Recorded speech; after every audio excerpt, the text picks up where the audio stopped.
Alors, comment faire du motion tracking en très vite? D'abord, il faut que tu aies Premiere Pro TC 2020. Quoi? Tu n'as pas Premiere Pro? Alors, tu vas sur Google, tu cherches Adobe et tu vas sur le site officiel et tu descends pour chercher le logiciel Premiere Pro. Oh mon dieu! Ah oui, pour le prix, bah, je sais pas.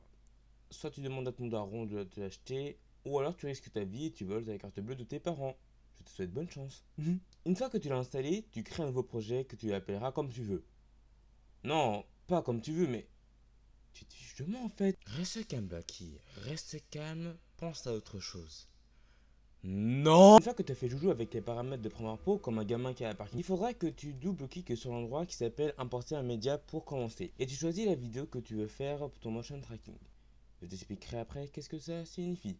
Attends quel moment dans ton van où il y a un vieil homme qui te demande si tu veux des bonbons gentiment sans l'intention de te faire du mal. Puis, tu guides ce média que tu as choisi dans la séquence qui s'appelle montage, qui se situe du côté droit de la barre de sélection. Une fois que tu as fait cela, tu devras vérifier qu'il n'y ait pas d'erreur de rendu. Pour savoir si tu as un problème de rendu, il suffit de voir la couleur de la barre qui est dans la section montage. Si la barre est verte, c'est que tu as aucun problème de rendu. Si la barre est jaune, c'est qu'il y a un petit problème de rendu et ce n'est pas grand chose. Si la barre est rouge, c'est que ta vidéo a le cancer. Oh wait.